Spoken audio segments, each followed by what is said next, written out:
नमो तस्य भगवतो अरहतो सम्मा संबुद्धस्य। ब्रह्मा सहाम्पति द्वारा शुभ समाचार की घोषणा। बुद्ध का मार्ग दुखों व अंधविश्वासों से मुक्त का मार्ग। तब यह सोचकर कि मैं प्राणियों को उपदेश देने के लिए बुद्ध को प्रेरित करने में सफल हो गया हूँ। ब्रह्मा सहाम्पति बहुत प्रसन्न हुआ। उसने बुद्ध को नमस्कार किया, उनकी प्रदक्षिणा की, देखा और विदा हो गया। लौटते समय मार्ग में वह यह घोषणा करता जा रहा था, प्रसन्नता के इस प्रवाह पर आनंद मनाओ। हमारे भगवान बुद्ध ने संसार का सभी बुराइयों और कष्टों का मूल कारण जान लिया है।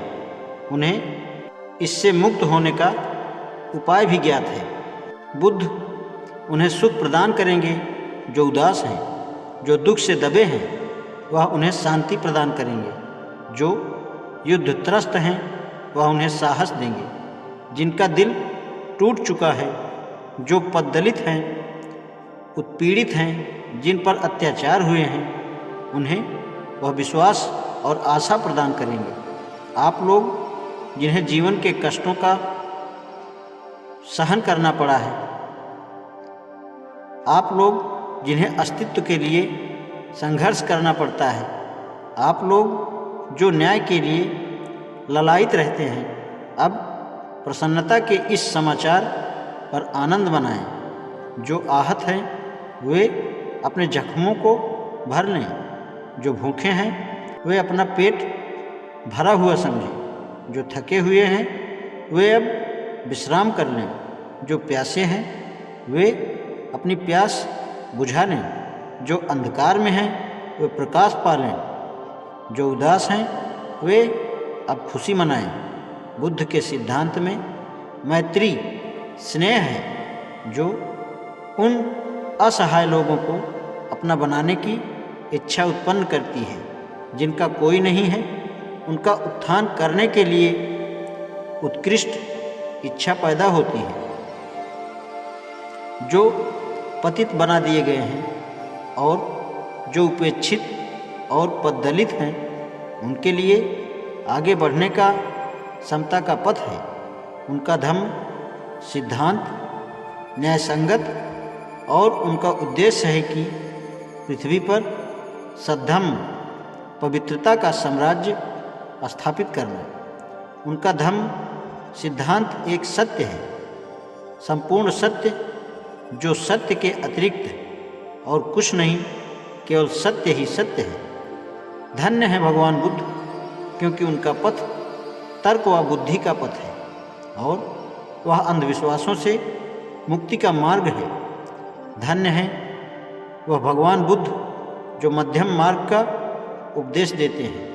धन्य है वह भगवान बुद्ध जो सद्धम्म का उपदेश करते हैं। धन्य है वह भगवान बुद्ध जो शांतिप्रद निर्वाण का उपदेश देते हैं। धन्य है वह भगवान बुद्ध जो मैत्री, करुणा और भाईचारे की शिक्षा देते हैं, ताकि संपर्क में आने वाले प्रत्येक प्राणी को मुक्ति प्राप्ति में सुविधा हो। दो तरह की धम्म दीक्षा, भिक्षु व उपासक के लिए धम्म दीक्षा। बुद्ध की धम्म प्रचार की योजना में धम्म दीक्षा के दो अर्थ हैं। पहली भिक्षु संघ की दीक्षा प्रवज्जा, जिनको सामूहिक रूप से संघ कहा जाता है। दूसरी उपासक के रूप में गृहस्थ की दीक्षा अथवा बुद्ध के साधारण अनुयायी की दीक्षा। चार बातों को छोड़कर शेष में भिक्षु और एक उपासक के जीवन मार्ग में कोई अंतर नहीं है। एक उपासक गृहस्थ बना रहता है, एक भिक्षु गृहत्यागी परिव्राजक बन जाता है। उपासक और भिक्षु दोनों के लिए जीवन में कुछ नियमों का पालन करना आवश्यक है। भिक्षु के लिए वे संकल्प हैं और उनका उल्लंघन करना दंडनीय है। उपासक के लिए केवल निर्देशशील है, जिनका उन्हें अपनी सामर्थ्य के अनुसार पालन करना चाहिए। एक उपासक संपत्ति रख सकता है, एक भिक्षु कोई संपत्ति नहीं रख सकता। एक उपासक बनने के लिए किसी संस्कार की आवश्यकता नहीं होती है। एक भिक्षु बनने के लिए उपसंपदा संस्कार आवश्यक है। बुद्ध ने दीक्षा के लिए आने वालों को उनकी इच्छा के अनुसार ही उन्हें उपासक अथवा भिक्षु बनाया। एक उपासक जब चाहे भिक्षु बन सकता है। एक भिक्षु उस स्थिति में भिक्षु नहीं रहता जब वह अपने मुख्य व्रतों का उल्लंघन करता है, जब वह स्वेच्छा से संघ की सदस्यता का त्याग कर देता है। यह नहीं समझना चाहिए कि बुद्ध ने केवल उन्हें ही दीक्षा या दीक्षित किया जिनके नाम आगे के पृष्ठ में आए हैं। कुछ उदाहरण चुने गए हैं जो केवल यह दिखाने के लिए हैं कि अपने संघ में दीक्षित करने अथवा अपने सद्धर्म का उपदेश देने के संबंध में तथागत बुद्ध किसी की जाति अथवा उसकी स्त्री अथवा पुरुष होने में कोई अंतर नहीं करते थे। सारनाथ में 5 परिव्राजकों की धम्म दीक्षा। सारनाथ आगमन। मैं सबसे पहले किसे धम्म उपदेश दूं? अपने सिद्धांत का धम्मोपदेश देने का निर्णय करने के बाद बुद्ध ने अपने आप से प्रश्न किया, मैं सर्वप्रथम किसे धम्मोपदेश दूं? उन्हें सबसे पहले अलार कलाम का ध्यान आया, जिसे बुद्ध सादर पूर्वक विद्वान, बुद्धिमान, समझदार और काफ़ी निर्मल मानते थे। बुद्ध ने विचार किया, यह कैसा रहेगा यदि मैं सर्वप्रथम उन्हें ही धम्मोपदेश दूं। लेकिन बुद्ध को पता चला कि अलार कलाम की मृत्यु हो चुकी थी।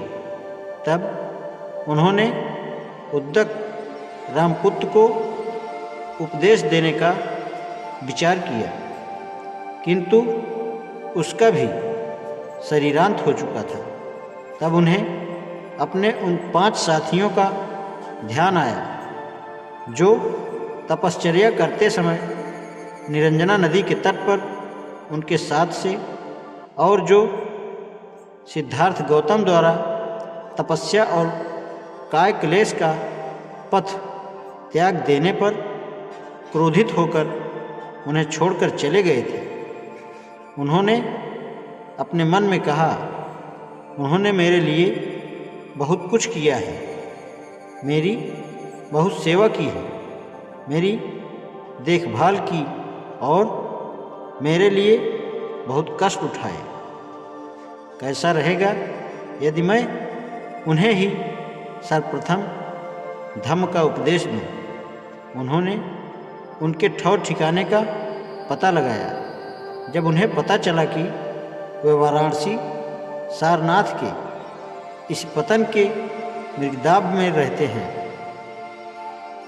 तो बुद्ध उनकी खोज में उधर ही चल दिए। उन 5 ने जब बुद्ध को आते देखा तो आपस में तय किया कि वे बुद्ध का स्वागत नहीं करेंगे।